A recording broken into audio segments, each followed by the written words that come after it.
Estimados amigos, el financiamiento de proyectos de desarrollo es un tema principal en nuestra región de América Latina. Uno de mis maestros de la maestría en finanzas decía que el financiamiento es como la sangre que circula por las venas de cualquier estado, de derecha, del centro, de la izquierda, demócratas o demagogos, dictadores o populistas. Sin un financiamiento adecuado, los países están condenados al empobrecimiento, al estancamiento e incluso a la muerte en el desarrollo social y político. El financiamiento de proyectos de desarrollo es un tema principal y que ha tomado una relevancia aún mayor en la actualidad, y más aún en la circunstancia de una pandemia aparentemente controlada, pero que recientemente nos demuestra que está descontrolada. Son varios los problemas a los que se enfrenta América Latina para obtener financiamiento. La capacidad de acceder de forma efectiva al financiamiento en los distintos países de América Latina y el Caribe varía ampliamente. El financiamiento privado está sujeto a múltiples requisitos de acceso y condiciones que dificultan la adopción por parte de los países de la región para lograr financiar sus prioridades de desarrollo y evaluar el impacto y la eficacia de las fuentes de financiamiento para el desarrollo. Además, el proveedor de financiamiento privado no exige las mismas condiciones ni imponen los mismos criterios de acceso y elegibilidad de las fuentes de financiamiento público. El financiamiento privado para el desarrollo tiene problemas muy significativos. Los flujos de capital de cartera son volátiles y cíclicos. Por otra parte, la inversión extranjera directa, que es actualmente la principal fuente de financiamiento privado para la región de América Latina, tampoco es estable como se pensaba anteriormente y también se ha convertido en cíclica y por lo tanto puede contribuir a la fluctuación de ciclos económicos de América Latina en forma muy importante. En otras palabras, un país que cuente en cierto momento con financiamiento para la realización de proyectos de inversión y aún sin hacer cambios sustanciales en sus políticas económicas, puede ser que el próximo ciclo ya no tenga acceso al financiamiento adecuado. Es decir, no existe una ley física que justifique la fluctuación constante de financiamiento para el desarrollo. Además, la inversión extranjera directa recibida por América Latina y el Caribe está concentrada tanto geográficamente como por sectores. A pesar de su relevancia como fuente de financiamiento, la inversión extranjera directa tiene un impacto limitado en la innovación y en las capacidades de poder llegar a los logros esperados, lo que obstaculiza el avance de la productividad de los países. Estas desventajas de los flujos de capital privado muestran irremediablemente el hecho de que están motivados principalmente por el beneficio económico, no por el beneficio social, lo que puede ocasionar que la inversión sea insuficiente en áreas cruciales para el desarrollo sostenible, como la reducción de la pobreza o la lucha contra el cambio climático, si el rendimiento esperado, ajustado por el correspondiente riesgo, es insatisfactorio en comparación con oportunidades alternativas de inversión. El sector privado desempeña un papel cada vez más relevante en la inclusión de criterios de rentabilidad social en el análisis costo-beneficio. Digamos que se ha convertido en más selectivo. Puede proporcionar financiamiento público para sectores para generar beneficios sociales significativos que no atraen suficientes flujos privados. El sector público de América Latina puede crear un entorno favorable y los incentivos adecuados para contribuir a mantener un buen perfil en la relación riesgo-rentabilidad, capaz de atraer capital privado y dirigirlo hacia los objetivos de desarrollo. Este sería el caso de Panamá o de Colombia de los últimos meses o años, y que desafortunadamente se muestran con datos que no es el caso de México, donde día a día se ataca a las fuentes de financiamiento, a las calificadoras internacionales, a los empresarios locales y manifiesta que los inversionistas privados nacionales y sobre todo los extranjeros han saqueado al país sin dar ningún dato que lo demuestre. Esto, como lo vamos a ver, pone alertas a la inversión en México, a diferencia de lo que sucede en otros países de América Latina, que antes no eran considerados. Este es el caso de los financiamientos previamente asignados a México para la construcción de centrales de generación con renovables. Con las primeras críticas del nivel más alto del gobierno, la cancelación de las subastas de energía eléctrica en una forma irracional y la crítica a la generación con renovables, sobre todo eólica, estos capitales simplemente han huido de México y ahora se encuentran apoyando proyectos renovables en otros países de la región. Este es un hecho. Los incentivos para el financiamiento privado tienen que ir de la mano con la robustez de los marcos normativos apropiados y sobre todo al cumplimiento y defensa de la legalidad, que es la facultad del gobierno de cada país de América Latina. El reto actual, post-pandemia, será el movilizar recursos a la velocidad y con la intensidad necesaria para satisfacer los programas de desarrollo de América Latina. Necesidades que se han incrementado después de casi 2 años de restricciones económicas causadas por esta pandemia. En el caso de los países de renta media, como los de América Latina y el Caribe, estos cambios pueden resumirse en un declive relativo de las formas más tradicionales de financiamiento para el desarrollo, como la asistencia oficial para el desarrollo, la AOD, y la emergencia de nuevos actores, mecanismos y fuentes de financiamiento.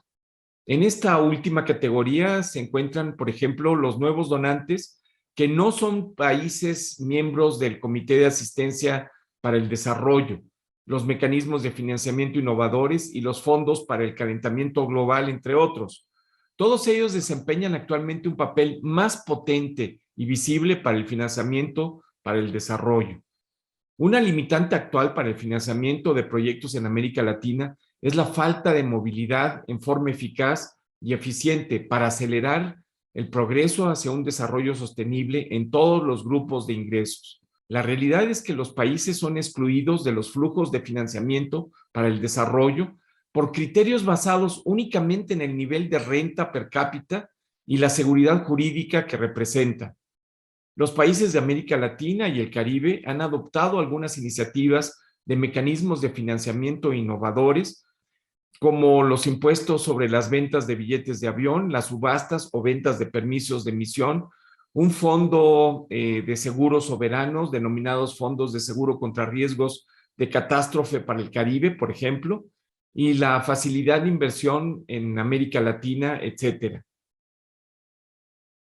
Como parte de los cambios en el panorama del financiamiento para el desarrollo, a las formas tradicionales de cooperación basadas en las relaciones entre donante y el receptor y que enfatizan los aspectos de la ayuda relacionada con la reducción de la pobreza, se han sumado de manera creciente nuevas modalidades de cooperación, como pudieran ser las cooperaciones bilaterales y multilaterales entre países latinoamericanos. Estas nuevas formas de cooperación han superado la antigua relación vertical entre los donantes y los receptores que caracteriza la cooperación tradicional para centrarse en su lugar en un sistema de colaboración entre iguales. De manera similar, mientras que las formas tradicionales de cooperación ponen un gran énfasis en la reducción de la pobreza como objetivo principal, la cooperación entre países subraya más bien el crecimiento basado en el desarrollo de la infraestructura, la cooperación técnica y el intercambio de conocimientos. De esta manera, la cooperación entre países latinoamericanos puede impulsar significativamente el desarrollo, en especial en los países de renta media, que buscan estrategias de crecimiento sostenido de la producción que les ayuden a no caer en la denominada trampa de la renta media. Los cambios que se han producido en el panorama financiero durante la última década han ampliado la gama de opciones de financiamiento para el desarrollo. También han incrementado la complejidad de coordinar y combinar la variedad de actores, fondos, mecanismos e instrumentos dentro de una canasta coherente de financiamiento para el desarrollo. La arquitectura existente de fondos para el clima presenta varias carencias. Es desordenada y complicada con múltiples fondos, cada uno de los cuales tiene sus propios objetivos, lógica interna y formas de funcionar.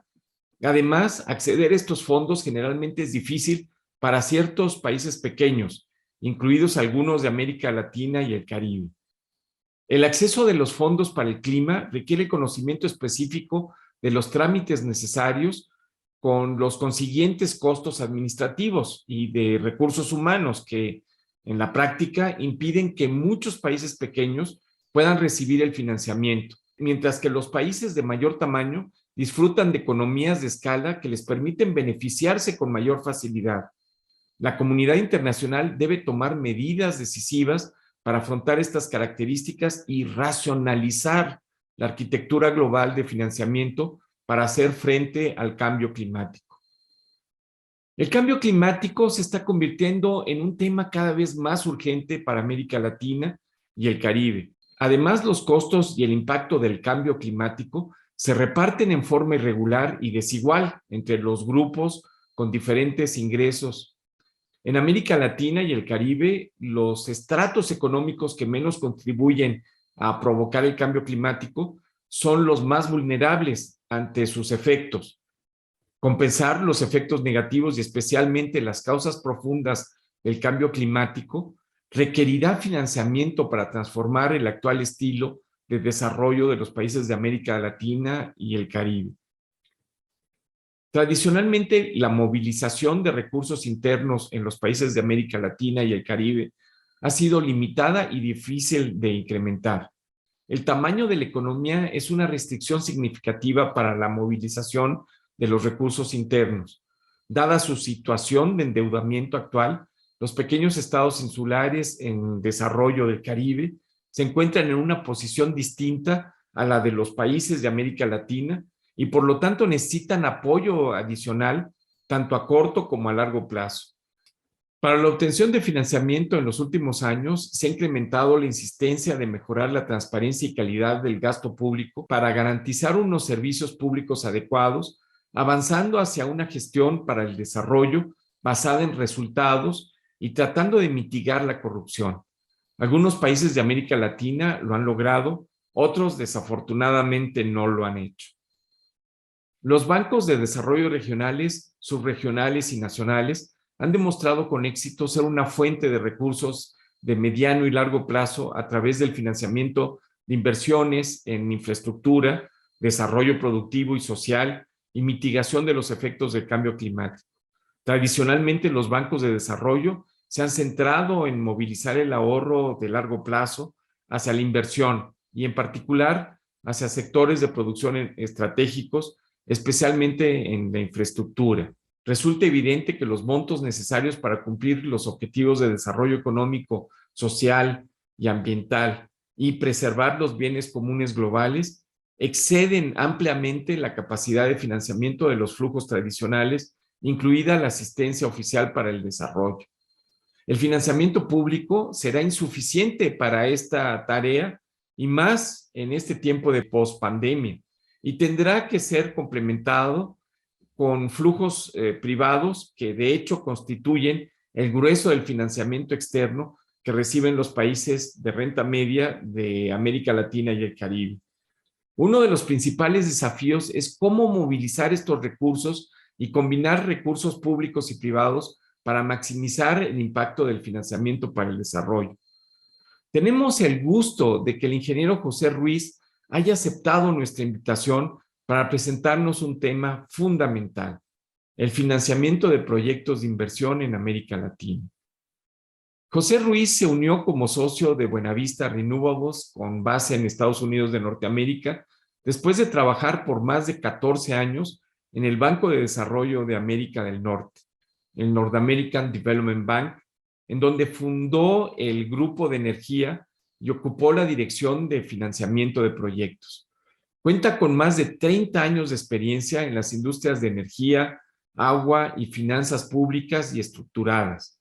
Ha trabajado en proyectos de infraestructura que ascienden a más de $7,000 millones en inversión.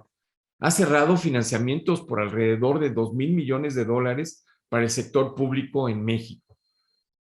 El ingeniero Ruiz tiene una licenciatura en Ingeniería Civil en la Universidad Nacional Autónoma de México y tiene una maestría en Administración de Empresas de la Universidad de Lancaster en Reino Unido.